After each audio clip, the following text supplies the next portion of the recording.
නමස්කාර වේවා බුදුරුවනට සැමදා බුදු හිමි සරණ යමි. නමස්කාර වේවා ධම්රුවනට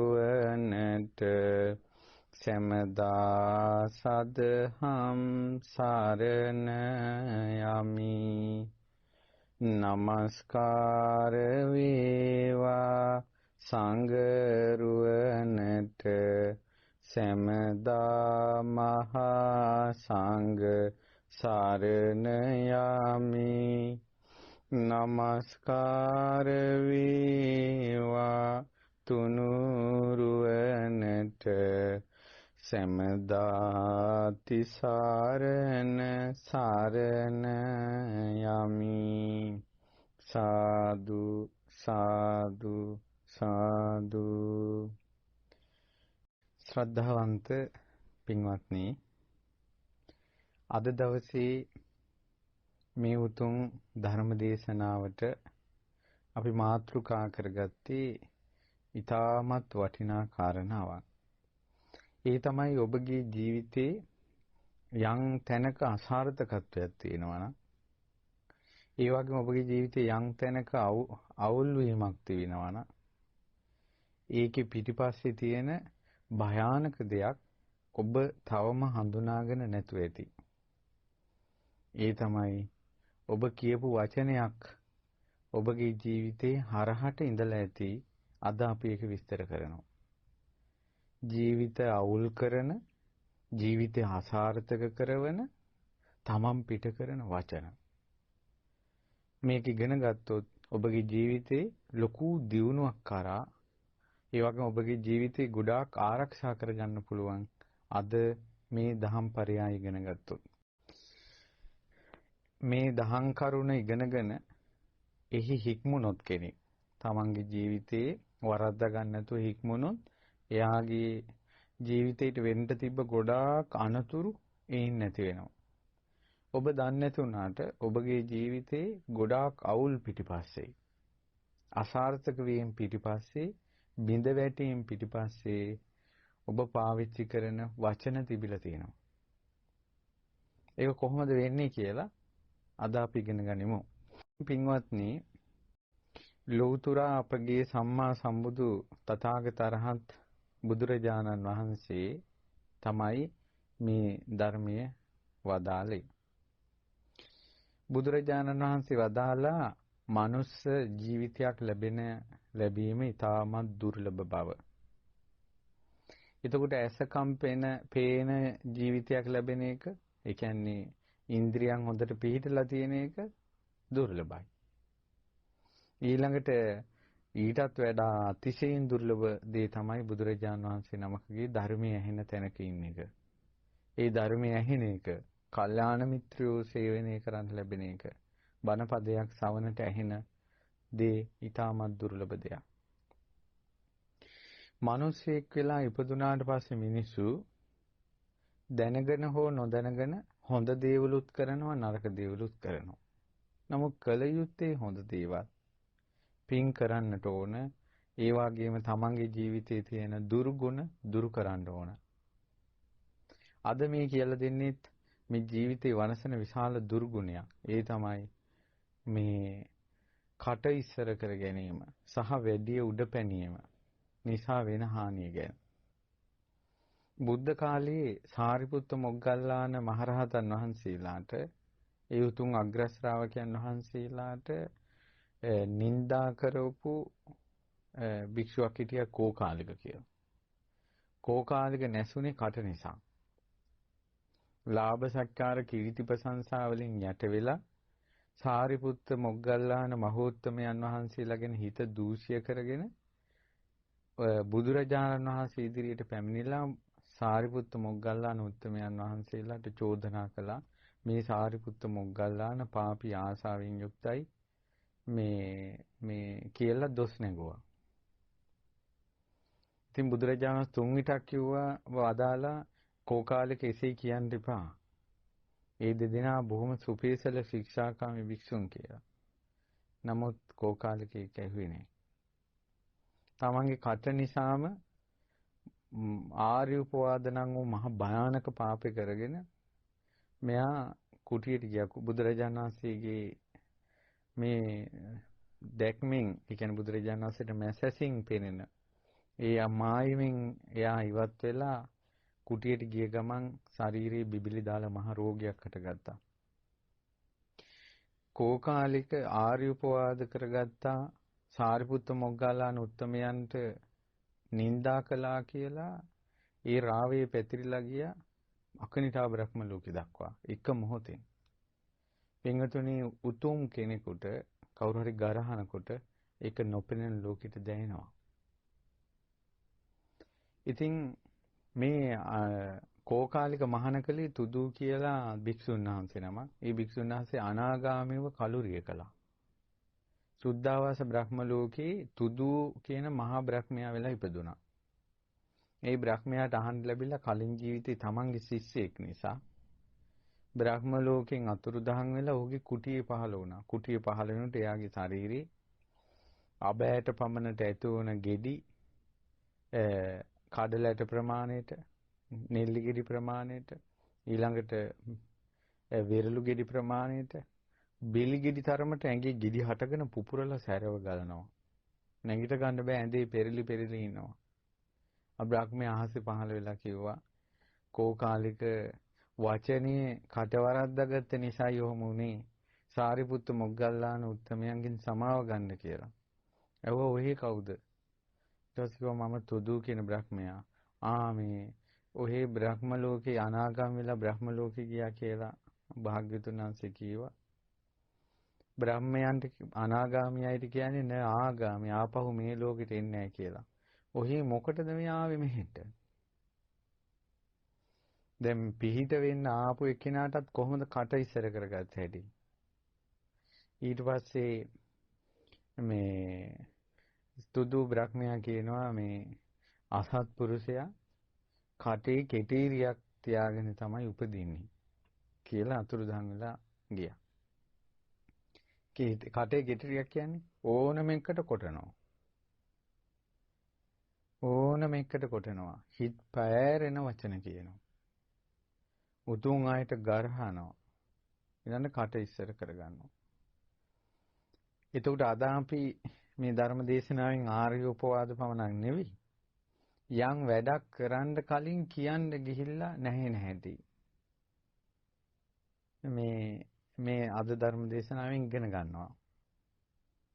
බුදුරජාණන් වහන්සේ කෝකාලික ගැන වදාළා කෝකාලික කට නිසා නැසුනේ මේ ජීවිතේ නෙවෙයි කලින් ජීවිතේ ගන්න නැසිලා තියෙනවා කියලා.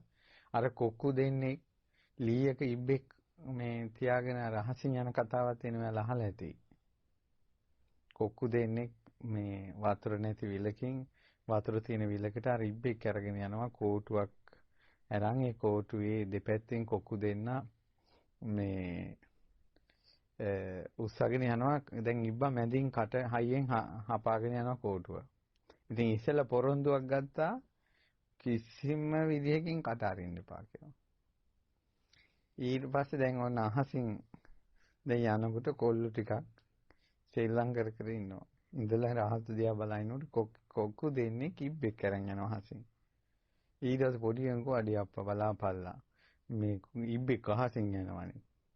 මෝට ගිය කලදසාව කියලා කොල්ලෝ විසිල් ගහනවා, අප්පුඩි ගහනවා, කෑ ගහනවා.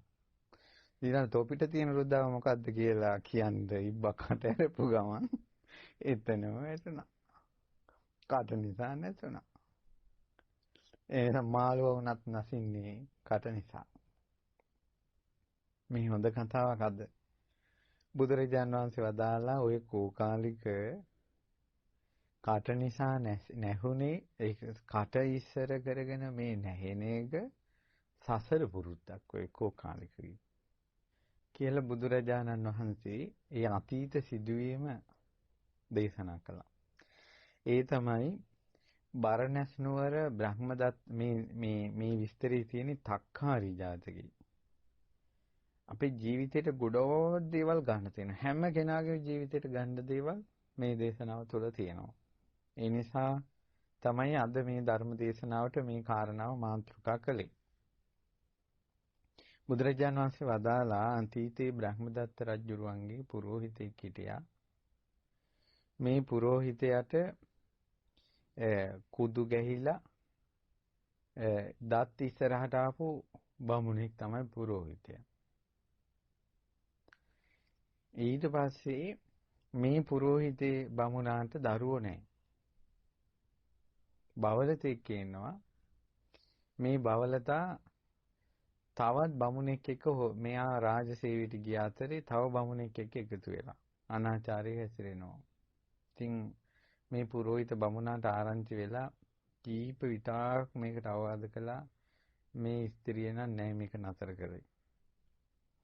ඒ බලන්න මේ ස්වභාවය ඒ අනාචාරයේ හැසිරෙන්න මේ ස්ත්‍රිය හොයාගෙන තිබ්බ බමුණත් දත් ඉස්සරහට ආපු කුදු ගැහිච්ච මේ මිනිසයා වගේ මේකෙක් තමයි හොයාගෙන තියෙන්නේ. ඊට පස්සේ දැන් පුරෝහිත බමුණ 17 කල්පනා කරනවා පාඩමක් කොහොමද උගන්වන්නේ කියලා. තමන්ගේ අතින් මරන්නත් බෑ.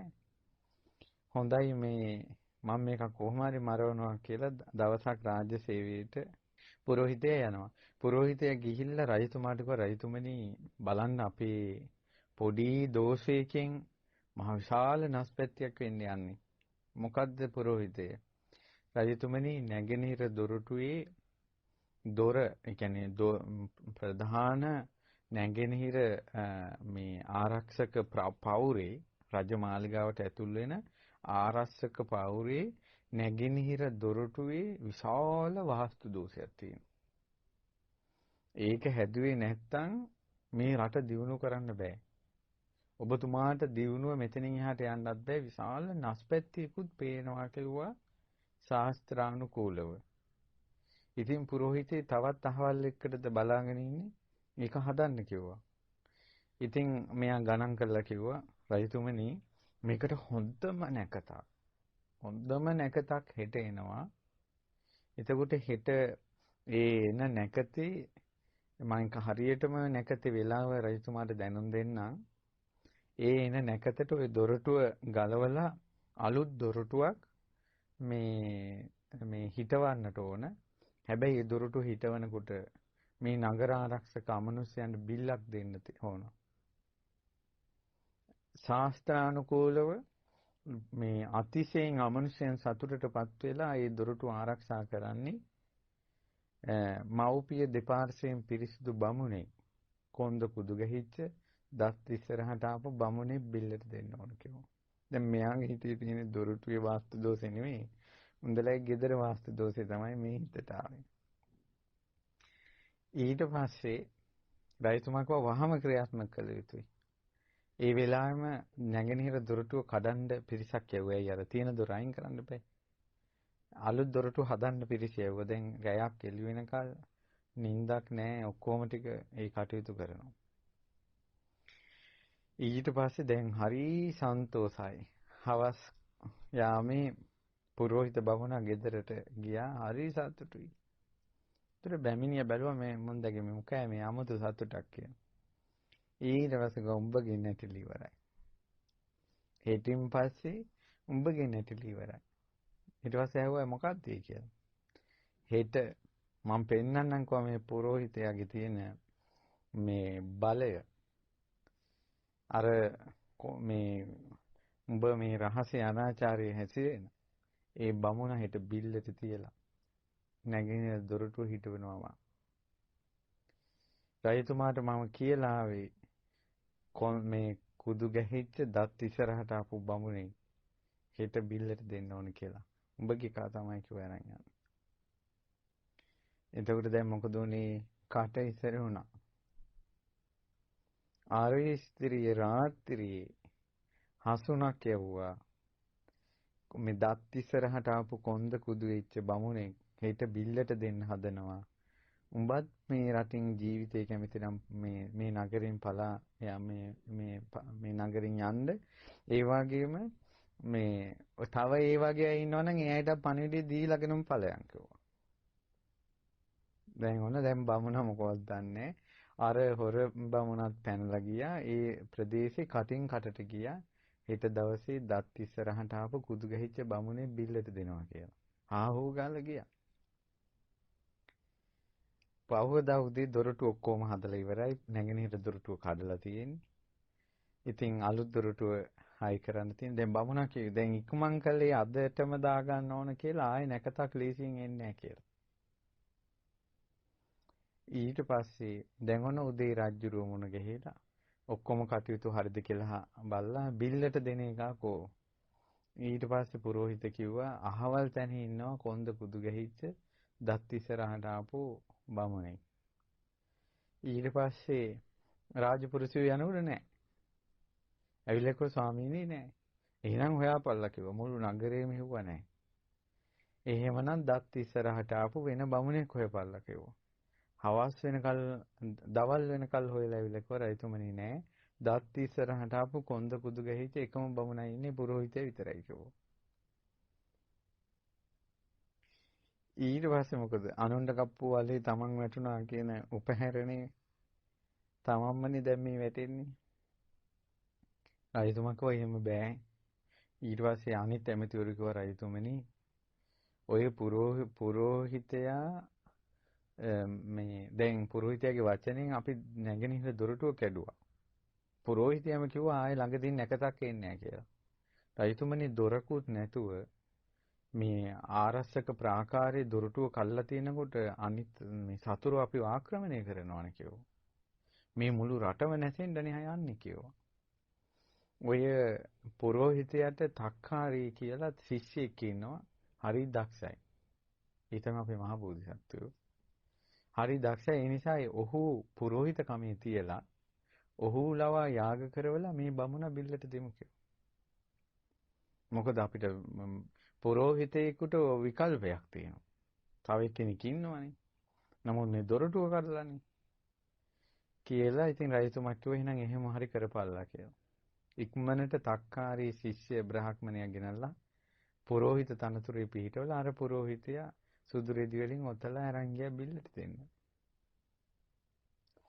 ඊට පස්සේ දොරටුව තියෙන තැන් දෙකේ ලොකු අලවල් දෙකක් හාරවලා වට තිර වලින් ඇද්දා. කාටවත් පේන්නේ නැති වෙන්න තිර වලින් ඇදලා අර බමුණ ඇතුළට අරන් ගියා. ඊට පස්සේ රජතුමාට තක්කාරි බ්‍රාහ්මණයා කිව්වා අපි එහෙනම් යාග කිරීම පටන් ගන්නවා කියලා. ඉතින් අනිත් බමුණු වටේට යාග කිරීම කරනවා. ඒ ඇස්සේ මෙතන වටිනාම දේ තමයි ගුරුවරයාට ඒ ශිෂ්‍යයා අවවාද කරන හැටි. තක්කාරි. ඊට පස්සේ ඒ ගුරුවරයාම කියනවා දැන් කරගන්න දෙයක් නැහැනේ. ශිෂ්‍යයාට කියනවා මේ තක්කාරි මමම නැසුනේ මගේ කට නිසා. හරියට රාත්‍රී කාලේ ගෙම්බෝ කෑ ගැහුවා වගේ කියනවා. රාත්‍රී කාලේ ගෙම්බෝ කෑ ගැහුවට පස්සේ ඒ හඬට තමයි සර්පයෝ ගෙම්බෝ ඉන්න තැන හොයාගෙන එන්නේ. ඒ නිසා තමන්ගේ විනාශය, තමන්ගේ මරණය තමන්ම කැඳෙව්වා කට ඉස්සර කරගත්ත නිසා.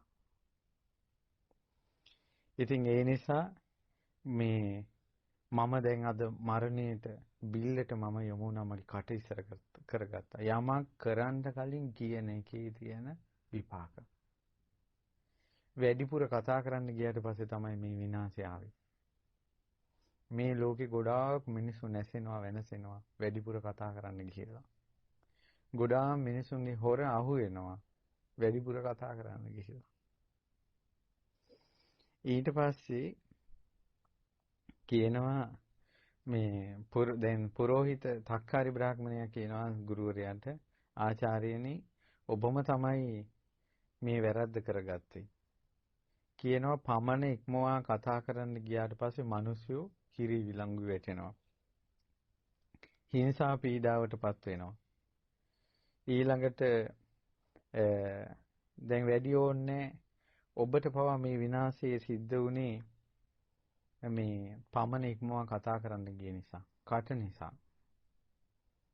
ඒ නිසා ශෝක වැළපීම් වලට පැමිණිලා මේ වලවල් වලට වැටිලා මේ විදිහට පස් වලින් යට වෙලා අපහාස නිന്ദා අපහාස විඳින්න සිද්ධ වෙනවා. ඒ නිසා කියනවා ආචාර්යනි මේ වචනේ රැකගන්න බැරි වීම මහා විනාශයකට මුලයි කියලා කියනවා.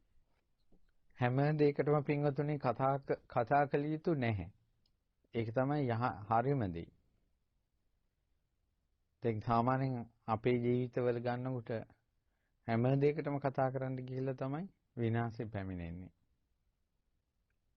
හැම දෙයකටම කතා කළ යුතු නැහැ. කියනවා තක්කාරි බ්‍රාහ්මණයා මේ ආචාර්යවිනි ඉස්සර වෙච්ච දෙයක් කියන්න.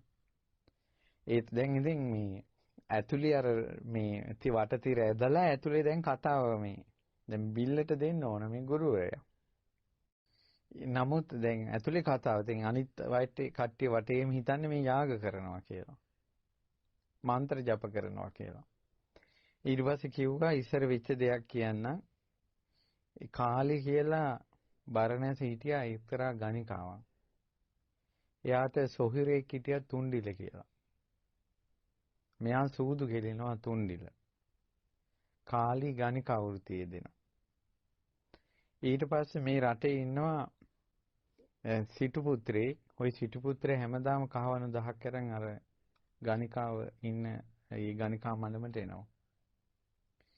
දවසක් අර තුන්ඩිල අර කාලිගේ සහෝදරයා සූදු කෙලින්න ගිහිල්ලා මොකද උනේ සූදුවට පෙරදිලා අවසානයේ ළඟ තිබ්බ පැදුරක් අරගෙන පැදුර ඉනේ ගැට ගහගෙන අර තමන්ගේ ඇඳගෙන හිටපු ඇඳුම් ටික මේ තියලා සූදු කෙලියන්නේ. ඒකෙමුත් පෙරදිලා පැදුරක් ඉනේ ඔතාගෙන දැන් අර මේ කාලේ ඉන්න තැනට ආවා ගණිකා මණ්ඩපෙට. ඊට පස්සේ ඇවිල්ලා කිව්වා මේ මට දියම් මොනවට ඇඳ ගන්න. ඊට පස්සේ අර කාලි සැර කළා කිව්වා දෙන්නේ නැහැ.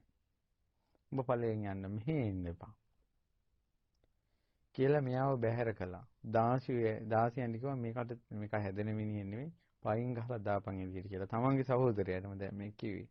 ඊට පස්සේ අර දාසියෝ ටික ඇවිල්ලා පයින් ගහලා මෙයාව එළියට දැම්මා.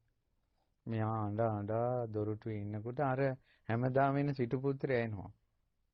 ඇවිල්ලා ඇහුවා මොකද කියලා. මේ බලපන් මට ගහලා පැන්නවනේ කිව්වා. පොඩ්ඩක් ඉඳපන් මං ඔබට උදව්වක් කරන්න. කියලා ගිහිල්ලා අරයා කාලට කිව්වා මේ අර මනුස්සයට අඳින්න වස්ත්‍රයක් දෙන්න. ඊට පස්සේ කො එහෙම මට එහෙම අමාරුවක් නැහැ කිව්වා. ඊට පස්සේ ඔහෙට අමාරුවක් තියෙනවා නම් ඔහෙ දෙනවා කිව්වා. ඒකට මේ ගණිකා මණ්ඩපයේ තියෙන චාරිත්‍රය තමයි ඇතුළට වෙනම ඇඳුමක් එයාලා ඇඳුමක් දෙනවා. ඒකට තමන් ඇඳගෙන ආපු ඇඳුම් වෙනම තැනක තියන්න ඕන. ඒකට තමන් එහින් ඇඳුමක් දෙනවා. එතකොට ආපහු යනකොට අර ඇඳුම ඇඳගෙන යන්න ඕන. ඊට මෙයාට දැන් ඇතුලෙන් ඇඳුමක් ලැබෙන නිසා මේ කුමාරයා සිටු කුමාරයා ඇඳගෙන ආපු ටික අරයට දුන්නා ඔය ඇඳගෙන යන්න කියලා. අර දැන් තුන්ඩිල මේක ඇඳගෙන ගියා. දැන් අර සිටු පුත්‍රයා අර ගණිකා මණ්ඩපෙන් එළියට යනකොට අර කට්ටිය කිව්වා තියන් අපේ ඇඳුම තියන් දෙන්න. දැන් මොකද උනේ? මෙයාට නිරුවතින් යන්න සිද්ධ වුණා. ප්‍රශ්නේ තමයි අනිත් අයගේ දෙයකට කට දාන්න යෑම. අනුන්ගේ ප්‍රශ්න විසඳන්න පුළුවන් ඒවත් තියෙනවා බැරි ඒවත් තියෙනවා. දැන් අපිට තියෙන කරුණාව කියලා හිතලා හැම ප්‍රශ්නයකටම කතා කරනවානේ. හැම ප්‍රශ්නයක්ම කතා කරනවා හැම ප්‍රශ්නයක්ම අහනවා. දැන් මොකක්ද උනේ එතන? ඇඳගෙන හිටපු වස්ත්‍රෙත් නැති වුණා. ඊට පස්සේ මොකද උනේ? ඊට පස්සේ කිව්වා මේ එයා වැළපි කියනවා ගියේ. කියනවා වස්ත්‍ර යුගල පහර මගේ ඇඳුනොත් නැති වුණා කට නිසා. අනේ මට වෙච්ච නැස්පැත්තිය කියාගෙන කියන ඒ සිටු කුමාරයා ගියේ. අර තක්කාරි බ්‍රාහ්මණය කියන ආචාර්යනේ ඔහෙට සිද්ධ වුණේ ඉතින් ඒව එකක් තමයි කට නිසාම බිල්ලකට එන්න ඕනානේ කිව්වා. ඊට පස්සේ කියනවා තව සිද්ධියක් කියන්නම්. ඒ තමයි අතීතයේ එළුව දෙන්නේ මේ අර අන් දෙකෙන් ඇන ගන්නවා දැන් එළුව දෙන්නේ සටන් කරනවා අන් දෙකෙන් ඇනගෙන ඈතට ගිහිල්ලා දුවගෙන ඇවිල්ලා ඔලු දෙක හප්ප ගන්නවා. එතකොට මේ දෙන්න ඇන ගන්නවා. කෑරලි කෑග ගහ කියනවා එපා රණ්ඩු වෙන්න. එපා රණ්ඩු වෙන්න. කියලා දැන් අරහෙත් යනවා මෙහෙත් යනවා. දැන් එළුව දෙන්න මේක අහන්නේ නැහැ. ඊට පස්සේ කෑරලා කිව්වා මේ මගේ ජීවිතේ දැන් ජීවිතේත් පරාණියත් අතර මේ කියන්නේ මරණයත් ජීවිතයත් අතර මම මේ කතාවක් කියන්නේ තමයි මේ මන් දැන් මැදට එනවා උඹලා දෙන්න ඔය මේ සටන් කිරීම නතර කරගනින්නලා කියලා අර එළුව දෙන්න ඔළුව හප්ප ගන්න එක මැදට ගියා අර කෑරලා මොකද උනේ අර ඔළු දෙකට චප්ප වෙලා ඇඹරිලා ගියා මොකක් නිසාද මේ වුනේ අනුන්ගේ දේවල් වලට කට දාන්න යනවා ඒ කියන්නේ දැන් මේ භාග්‍යතුන් වහන්සේනේ මේ ජාතක කතා විස්තර කරන්නේ. ඒතර මේ වගේ අපිට ආදර්ශ ගැනීම පිණිසනේ මේක තියෙන්නේ. ඒ තමයි සමහර අයගේ අරුබුද තියෙනවා. ඒව සමගි කරන්න බෑ. සමහරට ඒව සමගි කරන්න යන අය වැරදිකාර වෙනවා අවසානයේ. ඒ නිසා අපි සමහර ප්‍රශ්න කතා කරද්දී මේ ප්‍රශ්නෙට මම කතා කරන එක හොඳද කියලා බලන්න වෙනවා. මේ බණ ටිකවත් අහලා හේතුව ආපස්සට බලන ජීවිතය. අපේ ජීවිතේ තියෙන ඕන තරම් සමහර ප්‍රශ්න සමගි කරන්න කියලා වැරද්ද අපි පිට පැටවෙනවා. ඔයාලගෙත් ඇති ගම්වල ඔයාලා ජීවත් වෙන පරිසරයේ සමහර ප්‍රශ්න විසඳන්න ගිහිල්ලා අවසානයේ ප්‍රශ්නේ ඔයාලගේ පිට පැටවෙනවා. එළුව දෙන්නගේ සටන මැදට කෑරලා පැනලා කෑරලා චප්ප වෙලා ගියා. ඊට පස්සේ මේ විදිහට විස්තර කරලා දේශනා කරන ඒ විතරක් නෙවෙයි තව ඉස්සර වෙච්ච දෙයක් කියන්නම් කියනවා. ඒ තමයි කියනවා ඉස්සර හරක් බලන කොල්ලු ටිකක් හරක් ටික මේ වල් කණ්ඩ දාලා ඉන්නකොට කොල්ලෝ දෙන්නෙක් තල් ගහක යවුවා. මේ උඹලා දෙන්න තල් ගහේ නැගලා තල් ගෙඩි කඩපියව කියලා. ඊට පස්සේ දැන් ඔන්න තල් ගෙඩි දැන් මේ අය තල් ගහ උඩට ගිහලා තල් අතු වල එල්ලිලා දැන් තල් ගෙඩි කඩනවා. කඩනකොට මේ තල් ගහේ සර්වේ මෙහෙම ඉති උඩට යනවා. යනකොට අර යට හිටපු අය කෑ ගහලා කිව්වා මේ අන්න සර්පෙක් කියන උඹලා බේරි යන්නේලා කියලා. ඉතින් අර උඩ හිටපු දෙන්නගෙන් එක්කෙනෙකුට බය හිතුණා. එයා ගොඩාක් බය හිතිලා කිව්වා මාව බේර ගනින්නලා කියලා. ඊට පස්සේ අර යට හිටපු කොල්ලෝ 4 දෙනෙක් හරි උඹලා අපි බේර ගන්නම් කියලා මේ ගෝණියක් වගේ එකක් පළලා ඒකේ 4 කොනෙන් 4 දෙනා හයියෙන් අල්ලාගෙන අර උඩ ඉන්න කාරිකව පැනපන් දැන් මේකට කියලා. ඔන්න දැන් මෙයාලගේ කටෙන් ප්ලෑන් එක දුන්නානේ. අර තල්ගහ හිටපු කෙනා පැන්න අර ගෝණියට. පැන්න ගමන් එයා ආපු වේගෙත් එක්ක ගෝණිය පාත් වුණා. අර 4 දෙනා 4 පැත්තෙන් හයියෙන් අල්ලගෙන ඉන්නේ. ඒ ගෝණියේ ඒ 4 මුල් එකපාරම එක්කුණා. ඒ මැද පාත් වෙනකොට මේ පැත්තෙන් එක් වෙනවනේ. 4 දෙනාගේම ඔලු 4 එක වෙලාවේ හැප්පුණා. බිත්තර 4ක් හැප්පිලා චප්ප වුණා වගේ ඔලු 4 කුඩු වුණා. මොකක් නිසාද? කාට නිසා? එක්කෝ සර්පයා යන එක කරබාගෙන ඉන්න ඕන. එක්කෝ මේ කරන්න බැරි වැඩ නොකිය ඉන්න ඕන. එක්කෝ ඒ අනතුර තේරුම් ගන්න ඕන. ඊට පස්සේ තමයි මේ සර්පයා උඩට ගියේ එක එක්කෝ සර්පයා පළවා හරින්න හෝ එහෙම නැත්නම් බය නැතුව ඉන්න හෝ මොකක් හරි වෙන පැත්තක් කරන්න ඕන. දැන් මෙතනදී මෙහෙමයි. ඊළඟට කරන විකල්පය මොකක්ද කියන කතාව නෙවෙයි. එතන උපමාවට කියන්නේ මේ 4 දිනාගේ ජීවිතේ නැති වුණේ ඔවුන්ම කියපු විකල්ප නිසා කියලා. ඇයි ඔවුන්ම කිව්වේ මේකට පණින්න කියලා? ඒ නිසා අපේ ජීවිතේත් අපිම දුන්න ප්ලෑන් වලින් අපිටම මේ හෙනුරා කඩාපාත් වෙච්ච අවස්ථා ඕන තරම් ඇති කියලා මේ ඔයාලම ජීවිතය දිහා ආපස්සට හැරිලා බලන්න. ඒ නිසා මේ කට ඉස්සර කර ගැනීම ගැන තව තවත් හිතන්න ඕන කියන පණිවිඩය තමයි මේ ධර්ම දේශනාවෙන් අපි අද දෙන්න බලාපොරොත්තු වෙන්නේ. ඊට පස්සේ දැන් ওই විස්තරෙත් කියලා තවත් කියනවා. ඒ විතරක් නෙවෙයි හරි තව ලස්සන කාරණාවක් මේ මිනිස්සුන්ට වෙන දේවල්. ඒ තමයි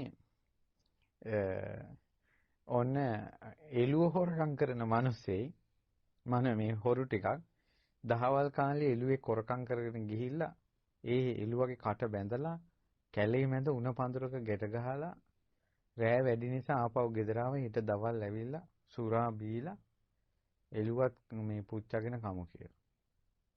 එතකොට කට්ටිය ඔක්කොම සුරා මුට්ටි අරගෙන කැලේට ගියා අමතකුණා පිහිය. ඉතින් බොනවා නම් බොන මනසට ඔක්කොම අමතක වෙනවනේ. ගෙවල් දොරවල් අමතක වෙනවා. අඹදරුවෝ අමතක වෙනවා. වාහනේ අමතක වෙනවා. පර්ස් එකේ තියෙන සල්ලි ගාන අමතක වෙනවා. ගෙදර දොර අමතක වෙනවා. තමන්ගේ ගේ හොයාගන්න බැරුව යනවා. බොන මනුස්සයට ඉතින් අද කාලෙත් ඒවා දිහා බලනකොට ඒ කාලේ පිහිය ගෙනියන්න අමතකුණා කියන එක අරුමයක් නෙවෙයි. පිහිය ගෙනියන්න අමතකුණා දැන් අර හොරුන්ට කැලේට. දැන් අර සුරා මුට්ටි ටික ඔක්කොම එක තැනක තියලා මේ දැන් එළුව කපන්න හදනකොට පිහිය නැහැ. එක එකක් ගෙනලා නැහැ. ඊට පස්සේ හොරු ටික කල්පනා කළා අපි එහෙනම් එළුව නිදහස් කරමු පිනක් නේ. අද කාලේ තියෙනවනේ බැරිම දැන පිනට දානවනේ. පිනක් නේ මේක නිදහස් කරමු කියලා එළුවගේ ලණුව කපලා මේ එළුව නිදහස් කළා. දැන් එළුව ඔක්කොම අහගෙන හිටියේ. එළුවට හරි සන්තෝසයි.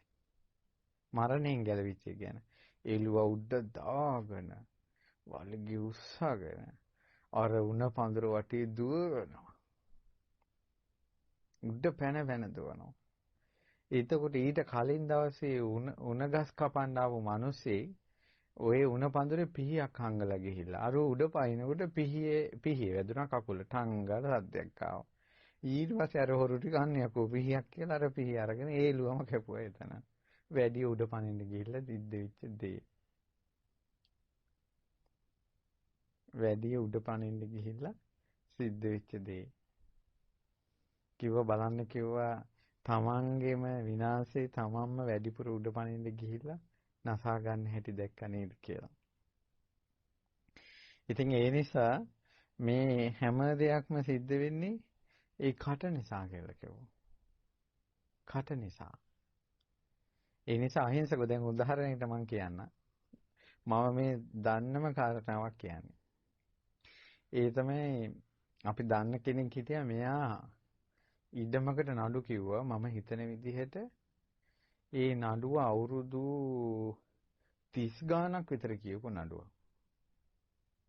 අවුරුදු 30 ගාණක් නඩුවක් කියලා. ඒ නඩුවට ගිය වියදමෙන් ඉඩමකට නඩුව කිව්වේ ඒ ඉඩම් 10ක් ගන්න පුළුවන්. ඊට පස්සේ යාන්තම් අවුරුදු 30කට පස්සේ නඩුව දෙන්නා. මෙයා සන්තෝෂේ වැඩි කමට අර දැන් නඩු කියව මිනිස්සු ඉන්නවනේ අල්ලපු ගෙදර. ඒ ගෙදර මිදුලි රතින්න කරලා රතින්න දැම්මා. අර මිනිස්සයා කිපිලා පහවදා ශ්‍රේෂ්ඨාධිකරණ නඩුවක් දැම්මා. ඒ නඩුව තවම යනවා. මොකක් නිසාද මේ? වැඩි උඩ පැනීම. ඔය වගේ සිද්ධි නැද්ද? ඉතින් ඒ නිසා මේ මානසික අහිංසක වීම ඊළඟට පමන දැනගෙන කතා කිරීම ප්‍රමාණයට කතා කිරීම පුරසාරන් දොඩන් නැති බව කොයිතරම් හොඳද? ඒක කොයිතරම් ආරක්ෂාව පිණිස පවතිනවද? ඊට පස්සේ මේ විස්තරිත කියලා තක්කාරි බ්‍රාහ්මණයා ආචාර්යවරයාට කියනවා ඒ විතරක් නෙවෙයි ආචාර්යනි මේ ඉස්සර තව වෙච්ච දෙයක් කියන්න. ඒ කියන්නේ සාමාන්‍ය නුවණැත්තා ඒ කෙනෙකුගේ වැරද්ද හොඳට පෙන්නලා දෙනවා. ඒක නුවණැති අයගේ ස්වභාවය.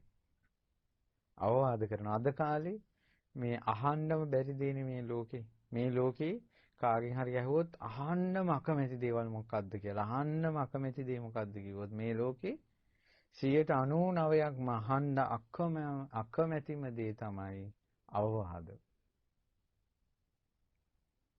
99%ක් අකමැති අවවාද අහන්න. නමුත් නොනැත්තම් ඔහුගේ දෝෂය පෙන්නනවා. ඉතින් තක්කාරි බ්‍රාහ්මණයා ආචාර්යවරයාට වැරදිච්ච තැන හොඳට පෙන්නනවා. දැන් මොකද මහු පුරোহিত බ්‍රාහ්මණයා බවට පත් කරලා තියෙන්නේ.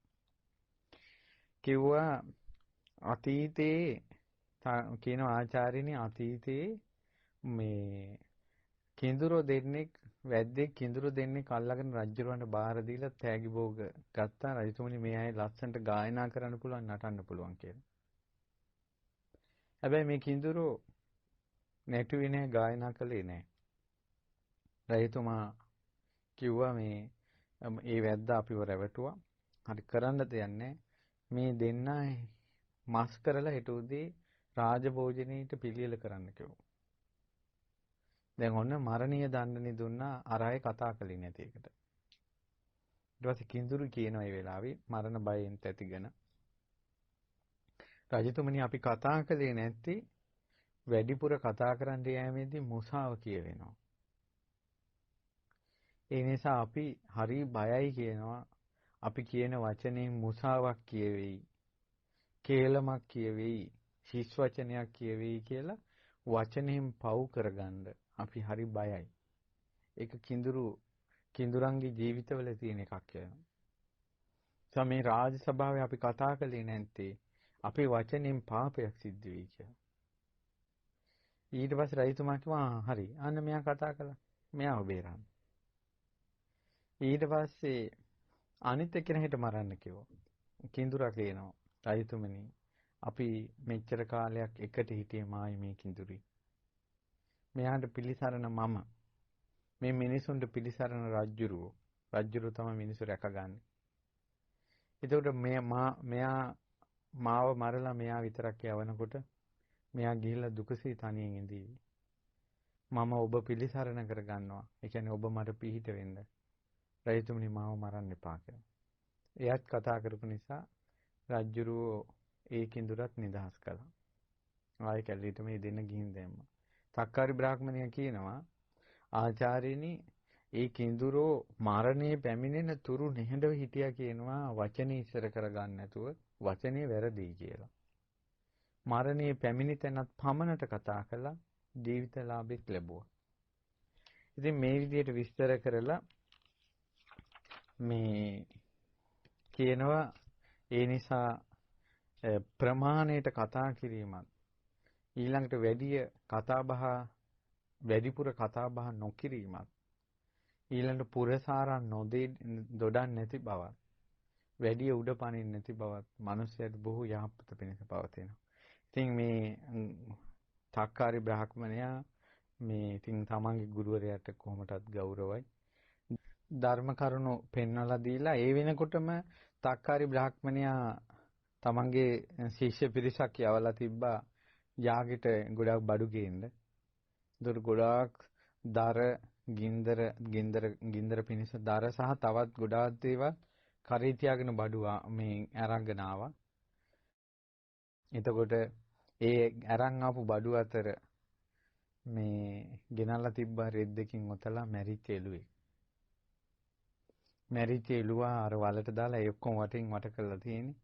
තක්කාරි බ්‍රාහ්මණයා රෙදි වලින් ඔතලා අර මේ ගෙනාව බඩු අස්සේ තියලා මේ එළියට ගිහින් දාන්න තියෙනවා මේ අනවශ්‍ය දේවල් කියලා මේ ශිෂ්‍යයෝ තමයි ඔක්කොම කළේ. මේ තක්කාරි බ්‍රාහ්මණයා ඈතකට ගිහින් දැම්ම ගිහිල්ලා මේ රටට එන්න නැතුව ජීවත් වෙන්න කියලා. මැරිච්ච එළුවාගේ ලේ වලින් සහ මස් වලින් මේ තැන්වල ඒ චාරිත්‍රයට වෙලාවට දාලා අර දොරටු හිටවලා මේ ප්‍රශ්නේ විසඳුණා. ප්‍රාණඝාතයක් කළේ නැහැ. වැඩි කතා කරන්න යෑම සහ කාට නිසා විනාශ වීම ගැන බුදුරජාන් වහන්සේ වදාළේ ওই මේ ඒ කාලේ බමුණා වෙලා ඉපදෙලා හිටියේ මේ කෝ කාලෙක. අදත් බුදු කෙනෙක් ඉදිරියේ අග්‍ර ශ්‍රාවකයන් ඉදිරියේ කට වරද්දාගෙන පදුම කියන නිරේ ඉපදුනා මැරිලා ගිහිල්ලා. ඒ නිසා ඔබට මේ ධර්ම දේශනාව අහලවත් අපිට මේ සංසාරයෙන් හුරුම වෙච්ච ලොකු දුර්වලතාවයක් තමයි මේ කටවාචාලකම. කටවාචාලකම කියලා කියන්නේ ප්‍රමාණයට කතා කරන්න බැරි බව. මේක නිසා ගොඩාක් හානි වෙනවා. හානිය තමයි දැන් සාමාන්‍යයෙන් අපි ගත්තොත් කට නිසා වෙන තවත් විශාල හානියක් තමයි අපි මේ පුජ්‍යලිය වර්ණනා කරන්න යෑම. දැන් හොඳට බලන්න අපි කාලයකට කෙනෙක් හොඳයි කිය හිටියට පස්සේ ඒ වැඩි ඕනේ මේ රජයක්පත් වුණාට පස්සේ රබන් ගහලා කිරි උතුරවලා හැම තැනම චිත්‍ර ඇඳලා කිරිබත් කාලා සින්දු හදලා ලුකුවට පුරසාරමක් දොඩලා ගියාට පස්සේ පොඩි කාලෙකින් ආයේ මේ මිනිස්සුම අනිත් පැත්ත කැරකෙනවා. අර නිහඬව යමක් කරගෙන යන්නේ නැහනේ. මිනිසෙකුට හොඳයි කිව්වොත් ඒ මිනිසයා කාලයක් යනකොට ඒ මිනිසයා ආපහු අපිවත් හිතන්නේ නැති චරිතයක් වෙනවා. ගහකට උනත් හොඳයි කියනකොට ගහේ අත්තක් හරි කඩාගෙන වැටෙනවා. එතකොට මොකද්ද මේ වෙන්නේ? ඒ වෙන දේ තමයි පින්වතුනි අපි යම්කිසි දෙයකට හොඳයි කියලා කියනකොට මේ වචනයෙන් වෙන තව පැත්තක් මේ කියන්නේ. අපි යම් දෙයකට හොඳයි කියලා කියනකොට අර ගොඩාක් අයගේ අවධානය එක්කෙනෙක් කරා එනවා. ඒතර බොහෝ දෙනාගේ අවධානය එක්කෙනෙකුට එනවා. ඒතර අමනුෂ්‍ය ලෝකෙත් අවධානය එක්කෙනෙකුට එනවා. ඇයි හැම වෙලාවෙම මෙයා හොඳයි කියනවනේ. එතකොට ඒ අවධානය එක්කෙනෙකුට ආපු ගමන් ඒ කෙනාට ඒක අපහසුයි. ඊට පස්සේ යාගේ මොකද මේ ලෝකේ මිනිස්සු ගුණධර්ම දියුණු කරගන්න ගමම්මනේ මේ යහපත් දේවල් මේ සමාජයටත් දෙන්නේ. ඊට පස්සේ යාට බොහෝ අමාරු අපහසුතා එනවා. ඊට පස්සේ තමයි යාගේ ටික චරිතය වෙනස් වෙන්නේ. ඊළඟට තමයි මේ කෙනෙක් නිතර හොඳයි කියලා අපි කියන්නේ ඇස්වාකට වහ කියලා. නිතර මේ කෙනෙක් ගැන කතා කරනකොට අමනුෂ්‍ය ලෝකේනොත් එයාව චෙක් කරනවා. එයාව පරීක්ෂා කරනවා. එයා ගැන බලනවා. ඒකට අර අමනුෂ්‍ය බැල්ම නිතර අර කෙනාට වැටෙනවා. වැටුණාට පස්සේ ඒ කෙනාට ආපහර පරණ විදිහට මනස හොඳට හදාගෙන ඉන්න බෑ. මොකද ලොකු බලපෑමක් එයාට එන නිසා. ඒ නිසා තමයි ගොඩාක් කාලයක් ওই සාමාන්‍යයෙන් කාලයකට අපි හොඳයි කියන අය පස්සේ කාලේ වෙනස් වෙලා යන්නේ ඒ නිසා. දැන් මේ වැඩි ඕනේ මේ රජේවල් වලට පවා ඒකයි. මෙන්න සිංහල ජාතිය ගොඩ ගන්න හදන්නේ මෙහෙමයි කියලා හැම කෙනාගේම කටින් කියවෙනවනේ. කියවෙනකොට හෙල්ලෙන්න බැරි විදිහට වදිනවා. ඒ නිසා මේ කරුණු කාරණා ඔක්කොම එකතු කරලා ඔබ හිතට අදහසක් ගන්න. ඒ තමයි කට ඉස්සර කරගන්න නැතුව ඉන්නේ. සහ වැඩි උඩ පනින්න නැතුව. මොන ජයග්‍රහණය ගත්තත් වැඩි උඩ පනින්න එපා. අනිවාර්යයෙන්ම කෙනෙක් ජය ගත්තොත් ඒ ජයගත්ත කෙනාට වෛරක්කාරයෙක් හැදෙනවාමයි. ජය ගැනීම කියන්නේ තව සතුරෙක් හැදෙනවා. මොකද පරාජයටපත් වුණ කෙනා සතුරෙක් වෙනවා. ඒ නිසා Tamanට අවුරුදු ගාණක් බලාපොරොත්තු වෙලා Taman ලැබූ ජයග්‍රහණයක් වුණත් ඒක අහිංසකව භුක්ති විඳින්න ඕන මේ යුගයේ තරම්ම භයානකයි.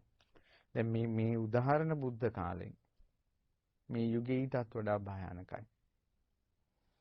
ඊළඟට සමහර ළමයිට අපේ ළමයාට ඉගෙන ගන්න පුළුවන් මෙහෙමයි කියලා උඩ පනිනවා. කාලයක් යනකොට ආයෙ ළමයාට ඉගෙන ගන්න බැරුව යනවා. ඉතින් සමහර වෙලාවට අපි අහලා තියෙන සමහර අය හොඳට රසට කෑම බීම හදනවා. ඊට පස්සේ කාලයක් යනකොට ඒ කෑම බීම රස නැහැ. ඒ ඉතින් අරක පුරසාරමට දොඩවනවා.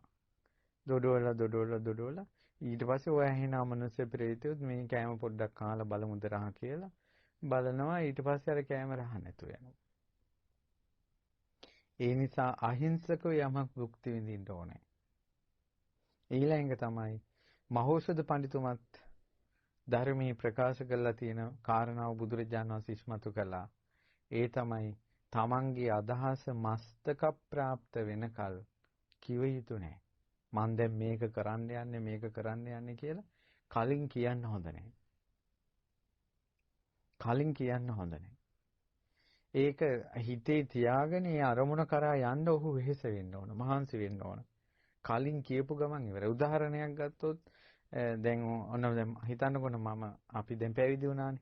මට මතකයි අම්මාට පැවිදි වෙන්න විදිහට හිත හැදිච්ච දවසේ ධර්මයේ ඇහිච්ච දවස. එදා අපි තරුණ ළමයි ගොඩාක් කොල්ලෝ ටික අපි ඉස්කෝලේ යන කාලේ එතකොට අපි කොල්ලෝ ගොඩාක් එකතැන ඉඳින් තමයි අපි ওই බණ ඇහුවේ. අහනකොට ඒ බණ ටික අහලා වෙනකොට අපි ඔක්කොටම මහාන වෙන්න හිතුණා. ඒතර අපි ළඟ හිටපු ඔක්කොටම. ඉතින් අපි බණ ඉවර වෙච්ච ගමන් ගිහිල්ලා එක එක්කෙනා දැන් කියනවා මේක හරියන්නේ අපි මේවා දමලා ගහලා එන්න ඕන. මේ මහාන වෙන්න ඕන අප්පා වැඩක් නැහැ මේ කාම ලෝකේ. කියලා දැන් කොල්ලෝ ඔක්කොම කතා වෙන්නේ. ඒතර මට තේරෙනවා එතන හිටපු 4-5 දෙනෙක්ම කියන්නේ මහාන වෙන්න ඕන කියලා. ඒතර මටත් හිතුණා මහාන වෙන්න ඕන කියලා. හැබැයි මම කිව්වේ නෑ. අර 4 දෙනාම දැන් කාම ලෝකේ ගිහි ජීවිතේ ගිහියෙක් විසින් විඳින දුක් අන්දරා විඳ විඳ තාම ඉන්නවා. ඊට පස්සේ මට මතකයි අපි පන්තියේ හිටියා මේ මට ওই දහම් පොත්පත් දෙන්න එහෙම උදව් කරපු මේ ගෑනු ළමයි. එතකොට එයා අපි එක ඉස්කෝලේ යද්දී එතකොට මට නිතර කියන එක තමයි මහාන වෙන්න ඕන. මේ හැම එකක්ම අතාරින්න ඕන කියලා. එතකොට මාත් ඒ වෙලාවෙත් මම නිහඬ වෙ හිටියා.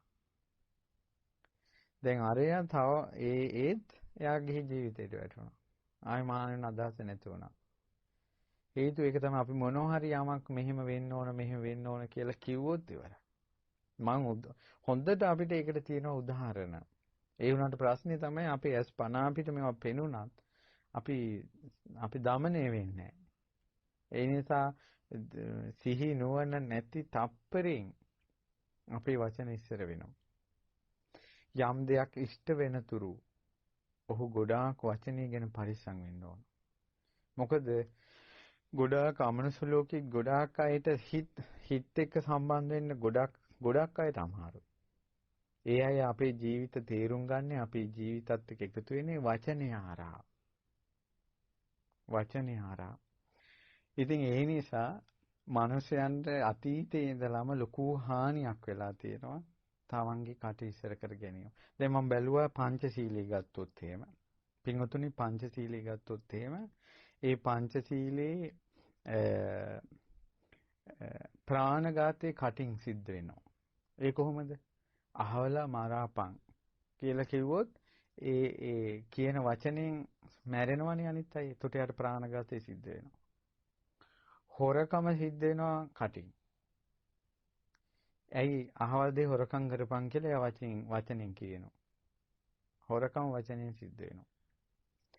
ඊට පස්සේ මුසාවාදයේ වචනෙන් සිද්ධ වෙනවා. පන්සිල් වලින් සිල්පද 3ක්ම වචනයෙන් කැඩෙනවා.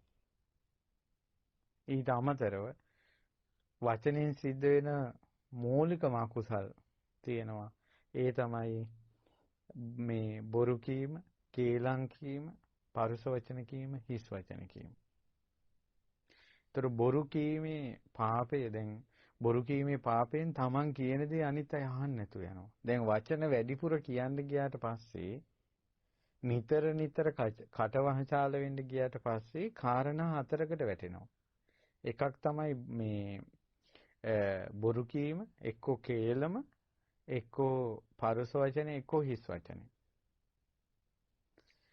ඉතින් අපි වැඩි ඕනේ දැන් ගමු හිස් වචන කියලා. හිස් වචන කියන්නේ ඔහේ වැඩකට නැති දේවල් ඔහේ කියව ඉන්නවා. දැන් ගත්තොත් එහෙම රැකියා ස්ථානයක කට්ටිය ඔක්කොම එකතු වුණොත් ඒ බොන අතරේ කතා කර කර ඉන්නවනේ. ඒ කතා කර කර ඉන්නකොට ගොඩාක් හිස් වචනනේ. කොල්ලෝ කෙල්ලෝ එකතු වුණාම කතා කර කර ඉන්නවා හිස් වචනනේ. ඊළඟ මිනිස්සු මල ගෙවල් මගුල් ගෙවල් වලට එකතු වුණාම හිස් වචනනේ. ඔබ දන්නවද හිස් වචනේ තියෙන විපාක? හිස් වචනේ තියෙන බලවත්ම විපාකයක් තමයි සංසාරේ ගමන් කරද්දී කුසල් දහම් වඩන්න බෑ. කුසල් දහම් වලින් වැටෙනවා. ඒ කියන්නේ සිල් රකින්න හදනවා සිල් රකින්න බෑ. සමාධිය වඩන්න හදනවා සමාධියෙන් වැටෙනවා යා. සමාධිය රකින්න මේ දිගට දියුණු කරන්න බෑ. ඊළඟ බණහඬ ආසයි බණහඬ පුරුදු කරන්න කියනකොට මොකක් හරි කරදරයක් අඩාපාත් වෙනවා ආයෙ බණහන්න බෑ. දානයක් දී ගන්න උත්සාහ කරනවා ආයෙ දී ගන්න බෑ. කරන කුසලය නැවත කරන්න බෑ. සහ කරන කුසලයෙන් Taman වැටෙනවා. වැඩි ඕනේ සමාදන් වූ සිල්පද දිගටම රැක ගන්න බැරුව සිල්පද නිතර කැඩෙනවා කියන එකම කොච්චර මිනිසෙකුට හානියක්ද? සිල්පද නිතර කැඩෙන්න බලපානවා කියනවා සසරේ හිස් වචන කතා කිරීම. දෙකද වචනෙන් වෙච්ච දේවල්. ඊළඟට මේ නිරේ කොච්චර නිරිසත්තු ඉන්නවද වචනේ වැරදිලා නිරේ ඉපදුන. പ്രേත ලෝකේ කොච්චර പ്രേතයන් ඉන්නවද කටේ පණුවෝ ඌරෝ වගේ හොටවල් තියෙන සර්පයන්ගේ වගේ හොටවල් තියෙන ඊළඟට කටෙන් පණුව වැක්කිරෙන ගන්ධසාර ගහන කොයිතරම් പ്രേතයෝ භූතයෝ ඉන්නවද කට නිසා පව් කරගත්ත අය. කේලම් කියලා පරුස වචන කියලා හිස් වචන කියලා අනිත් අය බින්දවලා. ඉතින් ඒ නිසා කට නිසා මිනිසෙක් වෙනසෙනවා. වැඩි උඩ පැනලා මිනිසෙක් වෙනසෙනවා. ඉතින් ඒ නිසා ප්‍රමාණයට කතා කරන දෙයයි අවශ්‍ය දේ කතා කරන එකයි සහ යම් දෙයක් මුදුන්පත් වෙන තුරු එය කතා නොකර ඉඳීම. සහ පුජ්‍යලයේගේ ගුණයක් අපිට වර්ණනා කරන්න පුළුවන්. ඒ කියන්නේ මෛත්‍රියෙන් ඉන්නවා බොහොම හොඳයි මෛත්‍රිය හොඳයි කියලා. එහෙම නැත්නම් පුජ්‍යලයේ කෝණාවට වැඩි අපි වර්ණනා කරන්න ගියාට පස්සේ ඒකත් එයාට හානිය පිණිස පවතින තැන් තියෙනවා. මොකද මේ බුද්ධ කාලේ නෙවෙයි. රහතන් වහන්සේලාගේ යුගයේ නෙවෙයි. ඊළඟට මේ මිනිස්සු ගුණයක ස්ථාවර පිහිටලා නෙවෙයි ඉන්නේ. කියන්නේ ගුණයක් පුරුදු කරන අතරේ තමයි මේ මිනිසෙට ප්‍රශංසා ලැබෙන්නේ. ඒතකොට මේ මිනිසයාගේ ගුණය ස්ථිර දෙයක් නෙවෙයි. ඉතින් ඒ නිසා මේ කරුණු කාරණා හොඳට තේරුම් අරගෙන ජීවිතේට ගන්න ලොකු ආදර්ශයක් ඒ තමයි මම පමණට කතා කරන කෙනෙක් වෙනවා කියලා. සිහිනුවණින් කතා කරන කෙනෙක් වෙනවා කියලා. කටෙන් පව් කරගන්නේ නැහැ කියලා. කට ඉස්සර කරගන්නේ නැහැ කියලා. නුවණින් යුක්ත වෙනවා කියලා මේ ආදර්ශය හොඳට හිතට ගන්න. ඒ නිසා අපි කාටත් වචනේ සංවර කරගන්න මේ පින් හේතු වාසනාම වේවා.